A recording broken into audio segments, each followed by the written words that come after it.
પુસ્તક ગેબી ગિરનાર. લેખક અનંતરાયજી રાવલ. વિભાગ 2 ગેબી ગિરનાર. પ્રકરણ 9. ગિરનારી બાપુનું સ્થાન હવે કેટલું દૂર હશે તે અંગે વિચારતો હું વિશ્વંભર સાથે બધા બનાવો અંગે વિચાર કરતો ચાલી રહ્યો હતો. વિશ્વંભરના કહેવા મુજબ હજુ પણ એક યોગી મહાત્માના દર્શન થવાના હતા. ત્યાં જ થોડે દૂર ખાસી ઊંચાઈ ધરાવતા મસ્તક પર બાંધેલી જટાવાળા એક સાધુ વિચિત્ર અવસ્થામાં નજરે પડ્યા. હવે હું આશ્ચર્ય મુક્ત થઈ ગયો હતો, પરંતુ ઘૃણા ઉપજે જેવું એ દ્રશ્ય હતું. સાધુ એક વૃક્ષ પાછળ મોટી શિલા પર ચડી મળત્યાગ કરી રહ્યા હતા. મળત્યાગ કરવાની તેમની રીત થોડી વિચિત્ર તો હતી જ, પરંતુ અનુમાન કર્યું કે થોડા નીચા નમી મળત્યાગ કરવાનું કારણ કદાચ પગમાં થોડી તકલીફ હશે, એટલે જ આ રીતે વાંકા વળીને પશુની જેમ મળત્યાગ કરી રહ્યા હશે. પરંતુ તેઓ ઊભા ટટ્ટાર થઈ શિલા પર આગળ પાછળ આંટા ફેરા કરવા લાગ્યા ત્યારે આ અનુમાન પણ ખોટું પડ્યું. મેં વિશ્વંભર તરફ દ્રષ્ટિ કરી તો તે મારી સામે જોઈને હસી રહ્યો હતો. પછી હસતા હસતા જ બોલ્યો, થોડી વાર જોયા કર, બધી વાત સ્પષ્ટ થઈ જશે. તારી જિજ્ઞાસાને સંતોષવા મળશે અને આધ્યાત્મિક સાધના પ્રતિ શ્રદ્ધા અને વિશ્વાસમાં પણ વૃદ્ધિ થશે. વિશ્વંભર મને સાધુની નજીક દોરી ગયો, પરંતુ નજીક જતાં તો મારી ઘૃણામાં અત્યંત વધારો થઈ ગયો. સાધુ મહાત્મા પોતાના મળને 2 હથોડીમાં ચોળી ચંદનના લેપની જેમ આખા શરીર પર ચોળી રહ્યા હતા. પરંતુ એ દ્રશ્યને જોઈ મને થયેલી ઘૃણા ક્ષણવારમાં ઓસરી ગઈ. નજીક પહોંચી ગયેલા મને મળની દુર્ગંધને બદલે મનને તરબતર કરી નાખતી સુગંધનો અનુભવ થયો, જેને શબ્દોમાં ન વર્ણવી શકાય તેવી મધુર સુગંધ યોગીના મળમાંથી જ પ્રસરી રહેલી જાણી હું આશ્ચર્યચકિત થઈ ગયો. હું આ બાબત વિચારું કે પૃચ્છા કરું તે પહેલા તો યોગી તેની આ ક્રિયા પડતી મૂકી અમને જોતાં જ ખડખડાટ હસીને શીઘ્ર ગતિથી મોટી શિલાઓ પાછળ અદૃશ્ય થઈ ગયા. મારો હાથ પકડી પ્રેમથી મારા તરફ હસી રહેલા વિશ્વંભરે મને આગળ દોરતા કહ્યું, સિદ્ધ યોગીના પ્રસ્વેદમાંથી તો ઠીક, પરંતુ મળમૂત્રમાંથી પણ સુગંધ જ પ્રસરે છે.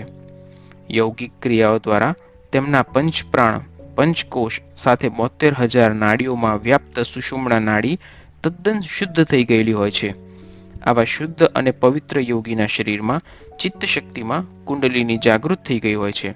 તેથી યોગીને ભ્રમરની મધ્યમાંથી ઉત્પન્ન થતી સુગંધ તેમના સમગ્ર શરીરને પ્રભાવિત કરી સુગંધમય બનાવે છે. કહીને વિશ્વંભર મૌન બનીને ચાલવા લાગ્યો. આધ્યાત્મિક પ્રવાસમાં આવા સાધુઓના સંગમાં રહેતા મને હવે બધું જ કોઠે પડી ગયું હતું, છતાં જિજ્ઞાસા તો સતેજ હતી. મને વિચાર આવ્યો કે શું વિશ્વંભરને તેની સાધના પૂર્વે આવા જ અનુભવ થયા હશે? તેની પ્રારંભની સ્થિતિ કેવી હશે? અત્યારની તેમની કક્ષા કેવી હશે?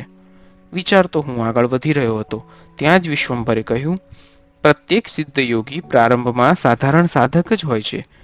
ભલે તેના પૂર્વજન્મના તપ, સંસ્કાર અને સિદ્ધિઓ જન્મની સાથે જ હોય, પરંતુ તેને સાધના દ્વારા પુનઃ જાગૃત તો કરવી જ પડે છે. ગુરુ પાસે રહી શક્તિપાત દ્વારા તેને સાક્ષાત્કાર થોડા સમયમાં જ થઈ જતો હોય છે. આપને પણ પ્રારંભમાં ઘણા અનુભવોમાંથી પસાર થવું પડ્યું હશે.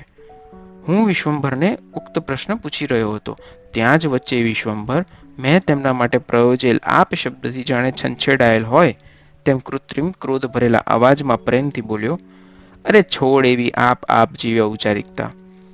આપણે હંમેશા મિત્રો છીએ. વિશ્વંભર અથવા વિશુ મિત્ર કહીને જ મને બોલાવો. કહી તેણે લાગણીપૂર્વક મારા ખભે હાથ મૂક્યો. હું પણ મુક્ત બનીને બોલ્યો, તો વિશુ, તું પણ મને હવે અનંત અથવા અનુ કહીને જ બોલાવ, તો જ આપણી મૈત્રી એક સમાન બની રહેશે. ભલે, વિશ્વંભરે સહમત થતાં હસીને કહ્યું, હવે હું પણ તને અનુજ કહીને બોલાવીશ, બસ. પછી અમે પ્રેમથી ભેટીને ખૂબ હસ્યા. લાગતું હતું કે જાણે જન્મ જન્માંતરના અમે મિત્રો છીએ. પછી ચાલુ વાતનું અનુસંધાન કરતા વિશ્વંભરે કહ્યું, મારી પ્રારંભિક સાધનાના તો ઘણા અનુભવો છે, પરંતુ એ બધું વિસ્તારથી કહેવાનો અત્યારે સમય નથી. તેથી ટૂંકમાં જ થોડું કહીશ. હાલ જ તે જોયેલા અવધૂત મહાત્મા જેવા અન્ય મહાત્માની વાત કરીશ.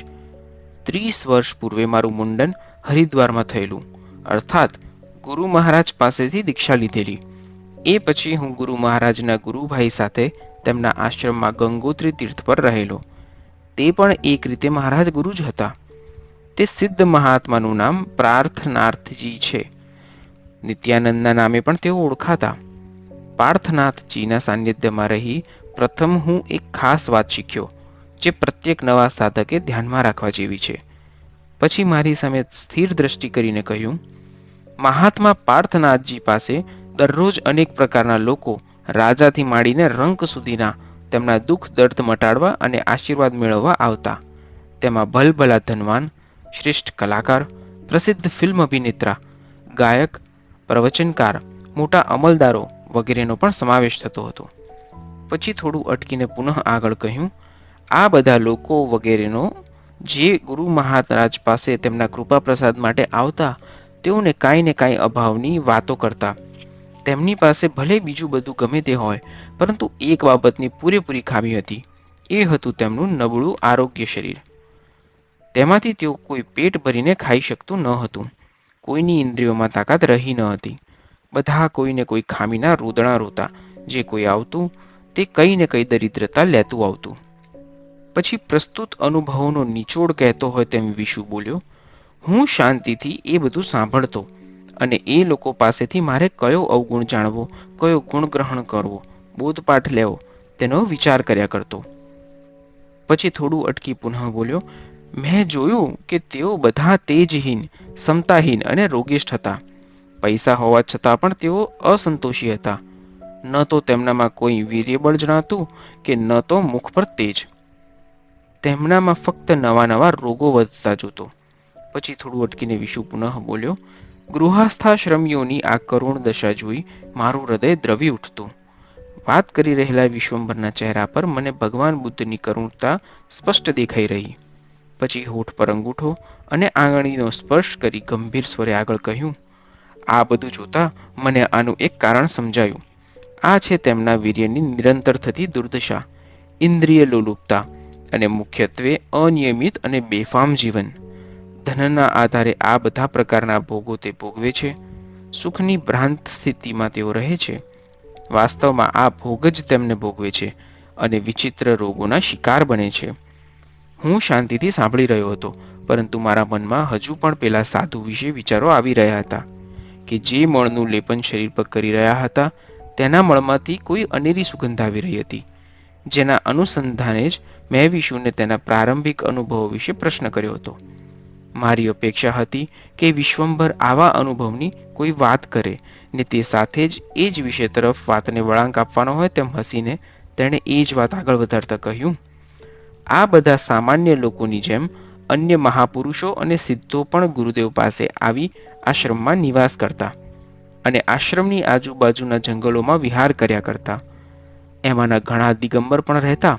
કોઈ અવધૂત અવસ્થામાં ઘૂમતા, ઈચ્છા પડે ત્યાં સુધી રોકાતા, પછી જતા રહેતા. કહી વિશ્વંભર થોડી વાર મૌન બનીને ચાલી ગયો. ગિરનારી બાવાની જગ્યા કેટલી દૂર હશે તેની મને ખબર ન હતી.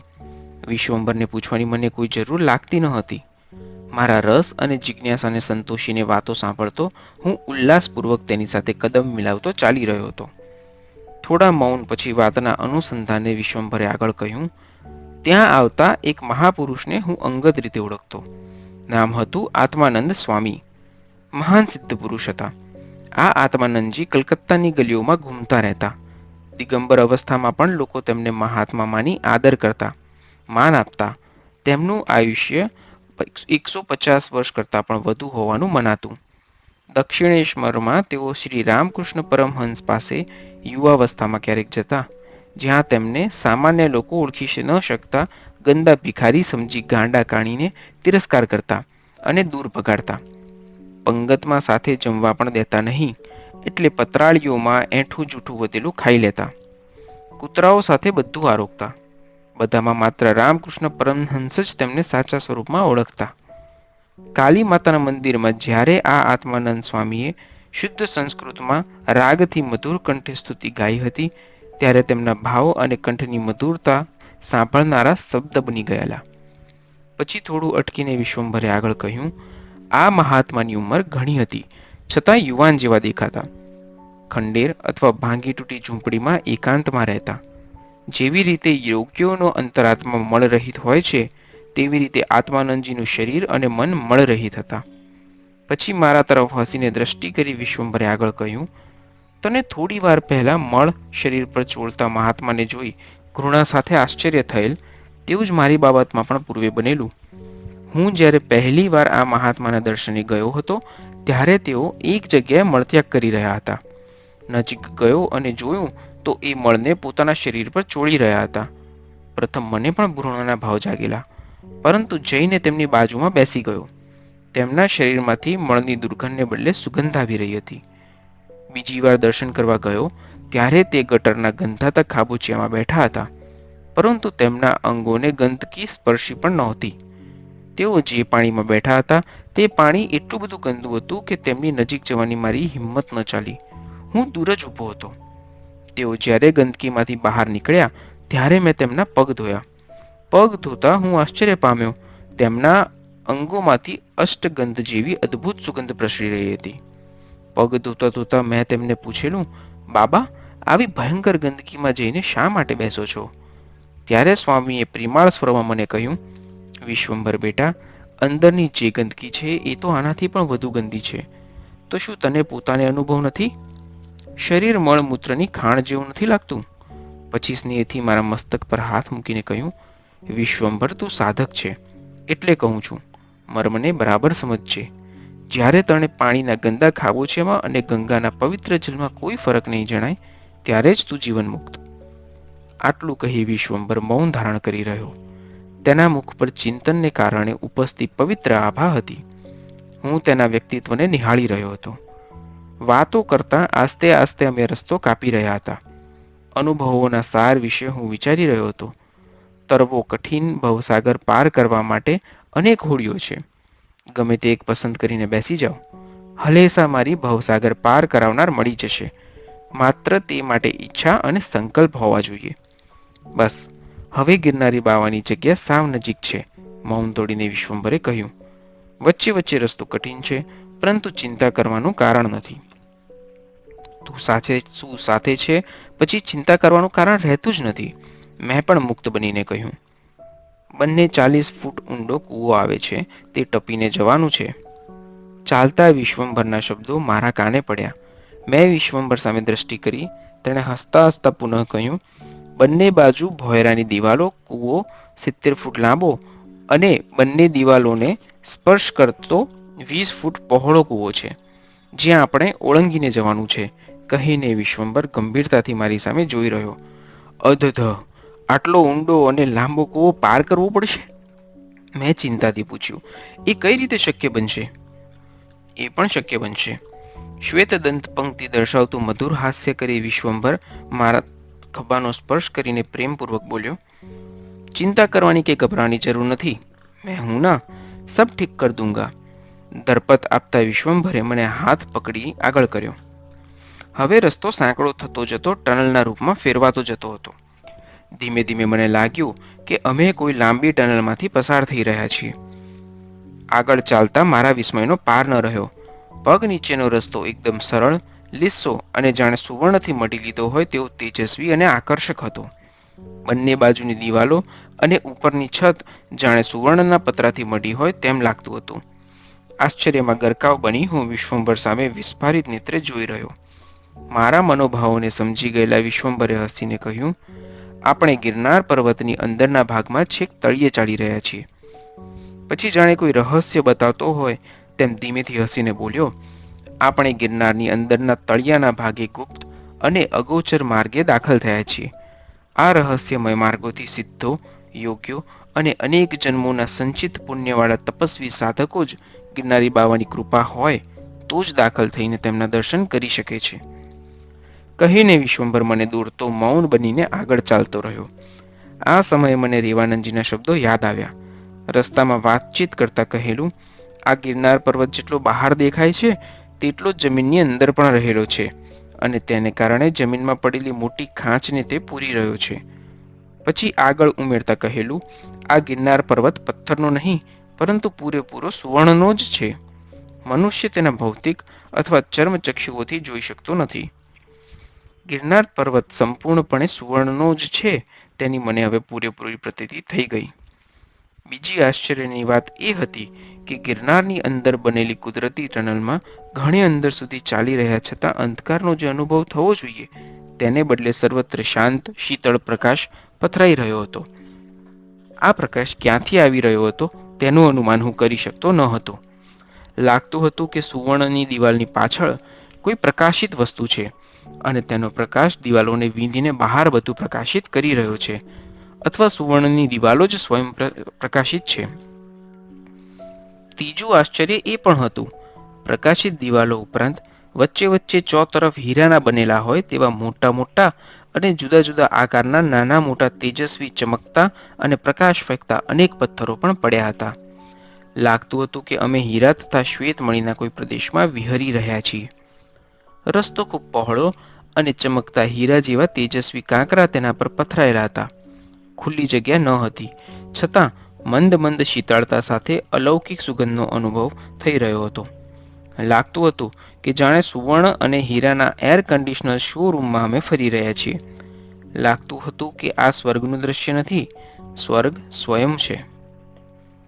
અમે ઘણો રસ્તો કાપી નીકળી ચૂક્યા હતા. થાક અને કંટાળાનું કોઈ નામો નિશાન ન હતું. પ્રસન્નતા જાણે મારી પ્રકૃતિ હતી અને આનંદ સર્વાંગ સ્વરૂપે મારામાં વિદ્યમાન હતો. ચાલતા વિશ્વંભર સામે દ્રષ્ટિ થતાં જણાયું કે તે મારી સામે જોઈને ચાલી રહ્યો હતો. મારા મુખ અને હૃદયની પ્રસન્નતાનું પ્રતિબિંબ જાણે તેના મુખ પર પડી રહ્યું હોય તેમ તેના પ્રસન્ન સ્મિત પરથી લાગી રહ્યું હતું. થોડું ચાલતા વિશ્વંભરે મારા ખભાનો સ્પર્શ કરી બીજા હાથની અંગુલી નિર્દેશન દ્વારા મારું ધ્યાન દોરતા કહ્યું, મિત્ર અનંત, હવે સામે જો, શું દેખાય છે?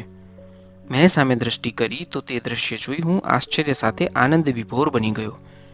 સામે જાણે શ્વેત ગંગાજળથી છલોછલ ભર્યું હોય તેવું અથવા ધવલ દૂધ કે પારાથી ભર્યું હોય તેવું ચમકતા પાણીનું લંબચોરસ નાનું તળાવ મારી દ્રષ્ટિએ પડ્યું.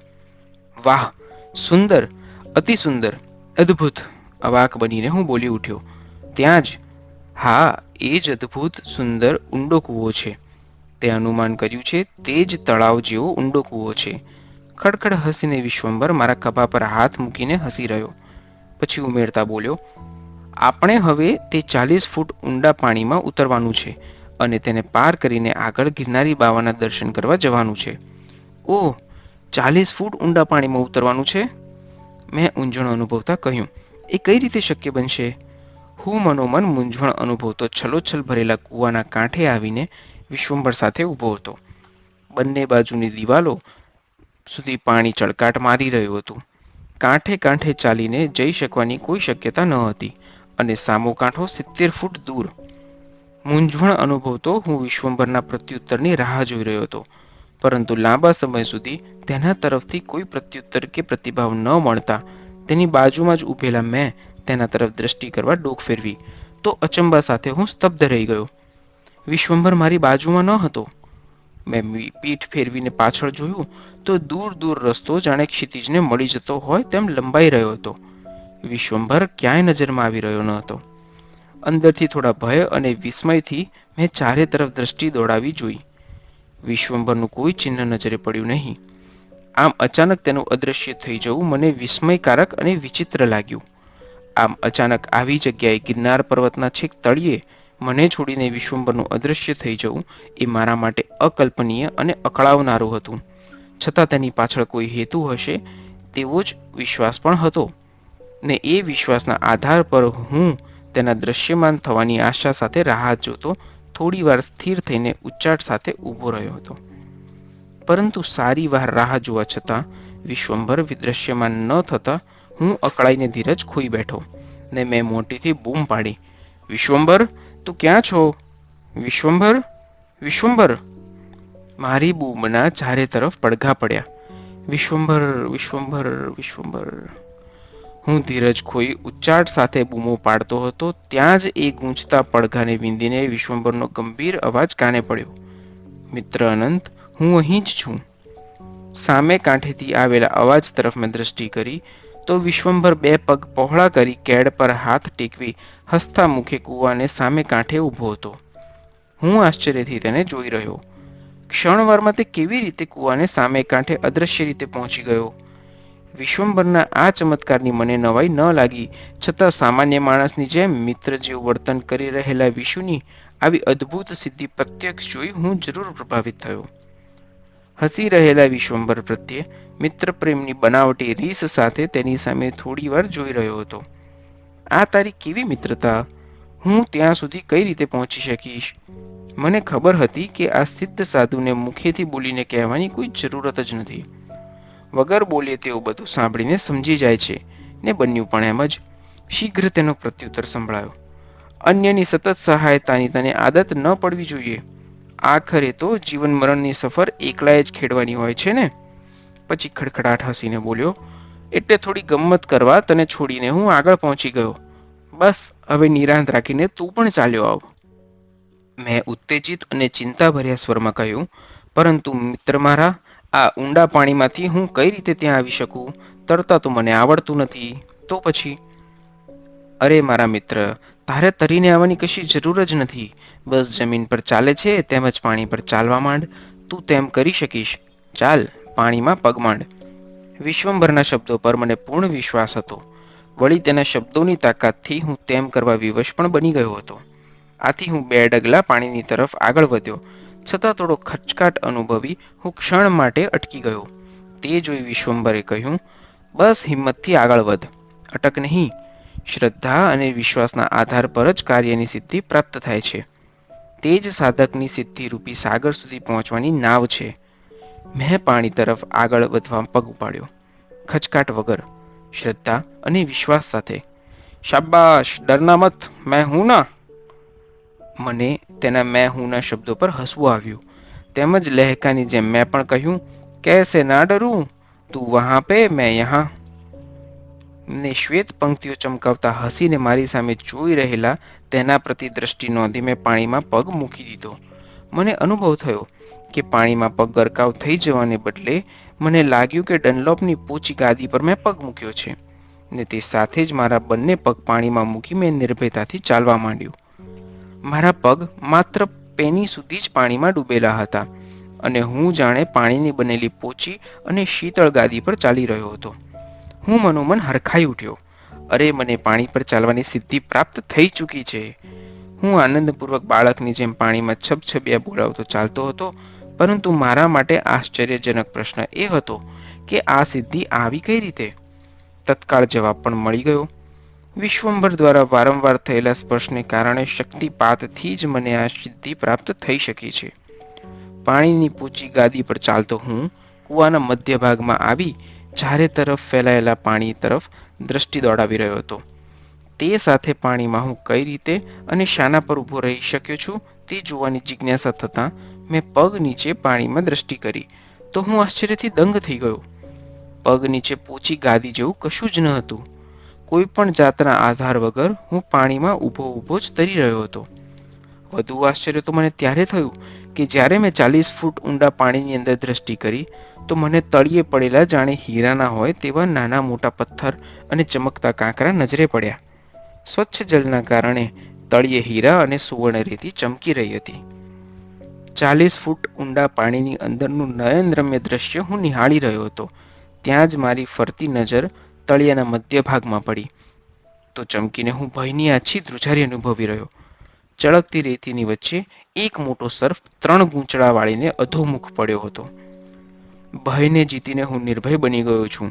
મને લાગ્યું કે આવી માન્યતા ધરાવતો હું ખરેખર મારી જાતને છેતરી રહ્યો છું.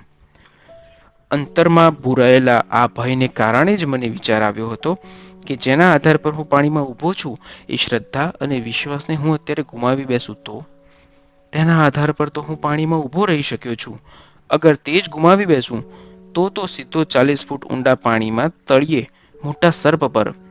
એક આછી ભયની ધ્રુજારી મારા શરીરમાંથી પસાર થઈ ગઈ.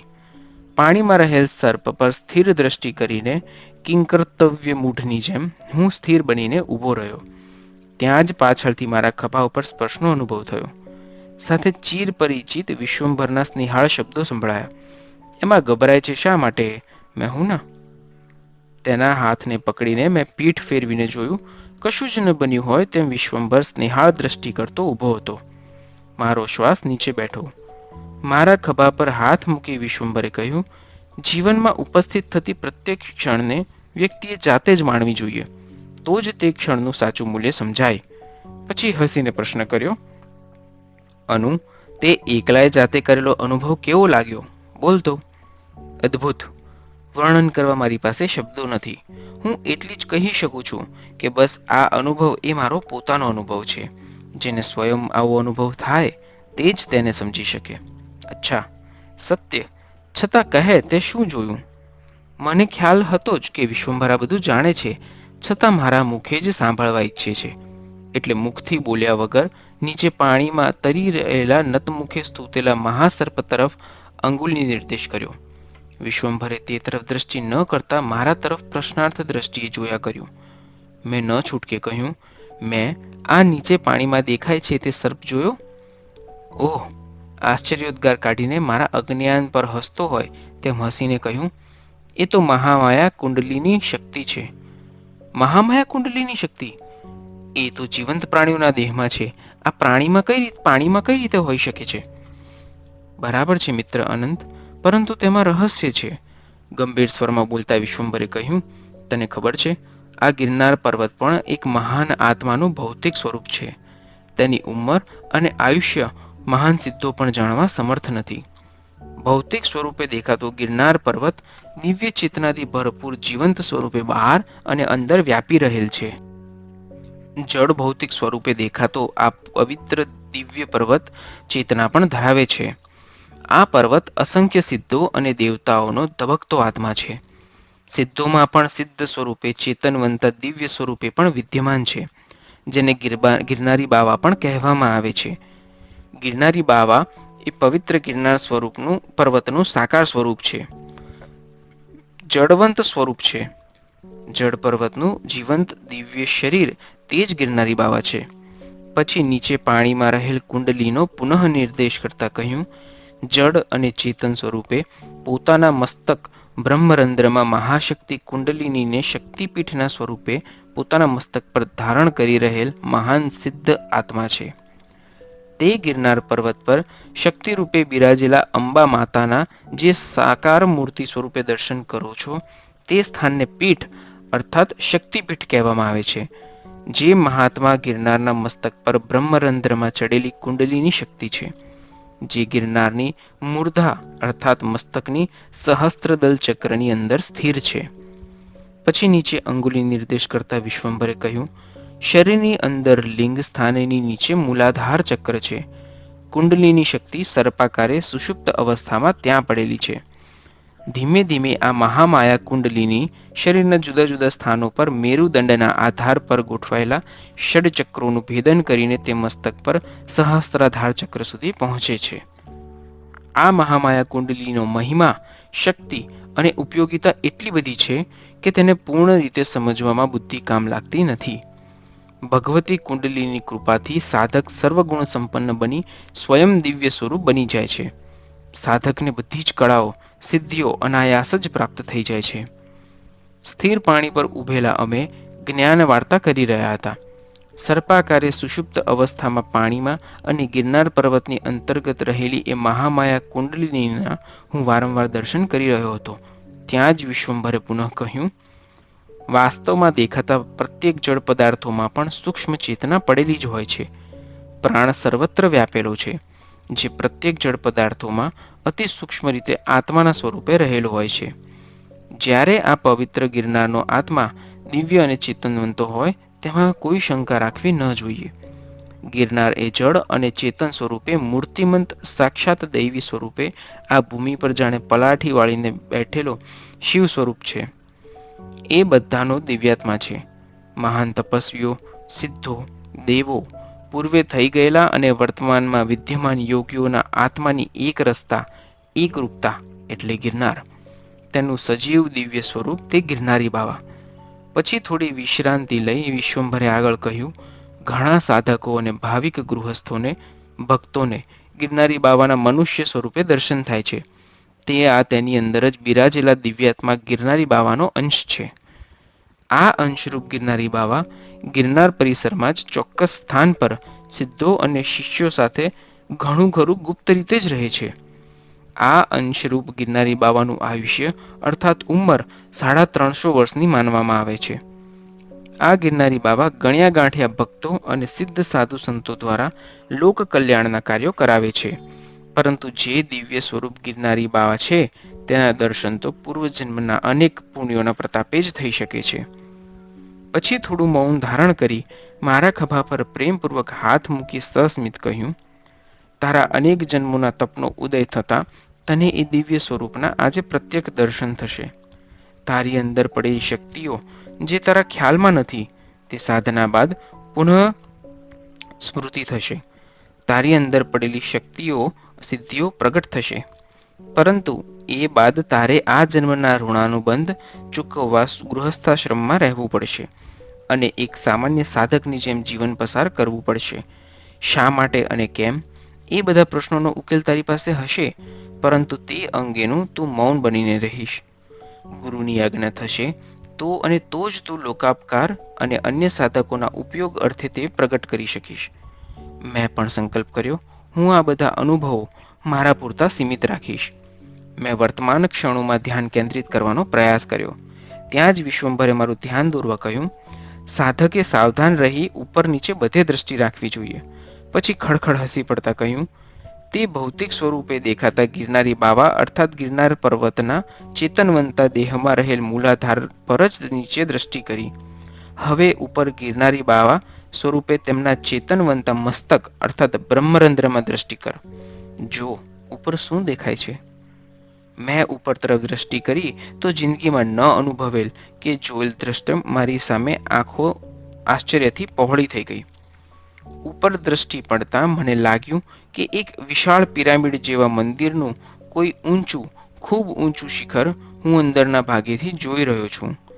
નજર પણ ન પહોંચી શકે, કલ્પના પણ ન બેસી શકે તેવું અત્યંત ઊંચું અને અદ્ભુત મંદિર આકારનું શિખર મારા મસ્તક પર પડેલું હું અચંબાપૂર્વક જોઈ રહ્યો હતો.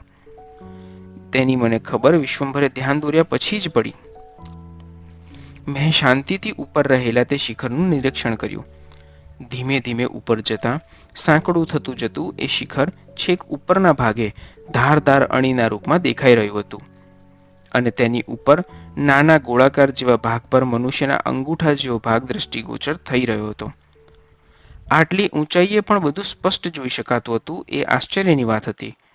વિશાળ ઊંચું શિખર અને તેના છેક ઉપરના ભાગમાં નાના કાણા જેવા ભાગમાંથી દેખાતો કોઈ પવિત્ર અને અતિ સુંદર સ્ત્રીના પગનો અંગૂઠો જગારા મારી રહ્યો હોય તેવું સ્પષ્ટ દ્રશ્ય હું જોઈ રહ્યો હતો.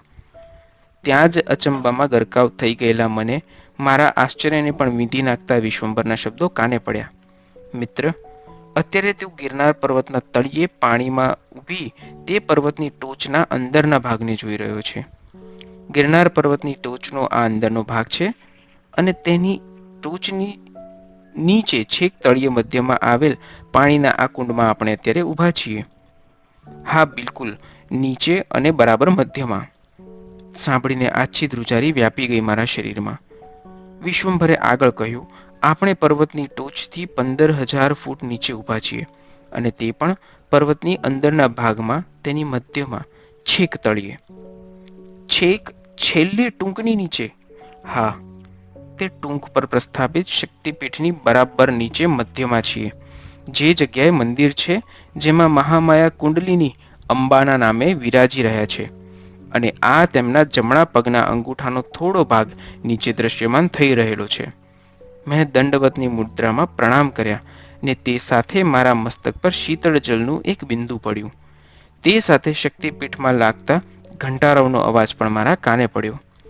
વાસ્તવમાં દરઅસલ પંચમહાભૂતનું બનેલ જડ લાગતા ગિરનારનું આ છેલ્લી ટ્રંક તરીકે ઓળખાતું તેનું મસ્તક છે અને તેના પર શક્તિપીઠ તરીકે પ્રસ્થાપિત થયેલમાં અંબા તે મસ્તકના બ્રહ્મરંધ્રમાં મહામાયા કુંડલીની જાગૃત સ્વરૂપે મૂર્તિના સ્વરૂપમાં સાકાર સ્વરૂપે બિરાજી રહી છે. પછી નીચે તરફ મારું ધ્યાન દોરી વિશ્વંભરે કહ્યું, પાણીની અંદર સર્પાકારે દર્શન આપતી ગિરનારની મૂલાધારમાં રહેલી મહામાયા કુંડલીની ગિરનાર પર્વતની ઉપર નીચે આવજા કરે છે અને એ કારણે જ ગિરનાર પર્વત આટલો પવિત્ર બની સિદ્ધો અને દેવતાઓનો આવાસ બની રહ્યો છે. પછી પાણી ઉપર ઊભેલા મને આગળ દોડતા કહ્યું, આ પવિત્ર પહાડ સામાન્ય પથ્થરનો નથી, પરંતુ દિવ્ય રૂપધારી જીવંત મહાત્મા છે, જે આ ભૂમિ પર સાક્ષાત શિવ સ્વરૂપે પલાઠી વાળીને બિરાજી રહ્યો છે. પાણી પર સાથે ચાલી રહેલા વિશ્વંભરે સમાપન કરતા કહ્યું, હવે થોડી જ વારમાં આપણે તેના દિવ્ય સાકાર સ્વરૂપના દર્શન કરીશું. 40 ફૂટ ઊંડા પાણીમાં ચાલીને કાંઠે જઈ રહેલા મને આ અદ્ભુત અનુભવની સાત્યતા વિશે શંકા થઈ આવી. આ હું જે જોઈ રહ્યો છું તે ખરેખર સત્ય છે કે સ્વપ્ન? ખાતરી માટે મેં મારા હાથે ચૂંટી ખણી જોઈ. મને ખાતરી થઈ કે હું જાગી રહ્યો છું અને આ જે દેખાય છે તે સત્ય છે. ત્યાં જ મારા સ્વગત વાક્યની પૂર્તિ કરતા વિશ્વંભરના શબ્દો મારા કાને પડ્યા. સત્ય જ છે. તું જે જોઈ રહ્યો છે તે નરાતાર સત્ય છે, પરંતુ સૂક્ષ્મ અને અગોચર છે. પૂર્વજન્મના પુણ્ય પ્રતાપે કોઈ ભાગ્યશાળી જ આ સૂક્ષ્મ જગતમાં પ્રવેશી શકે છે. મેં પુનઃ એકવાર પાણીની અંદર રહેલ સર્પાકાર કુંડલિનીના દર્શન કરવા નીચે દ્રષ્ટિ કરી, તો ત્યાં મહામાયા કુંડલિની ન હતા. તેની જગ્યાએ ચળકતી રેતીમાં માત્ર સર્પાકાર લીસોટો રહી ગયો હતો. પાણીની બહાર નીકળવા હું વિશ્વંભર સાથે ચાલવા લાગ્યો. હવે હું નિર્ભય બની ગયો હતો અને મારી બધી જ શંકાઓનું નિરાસન થઈ ગયું હતું.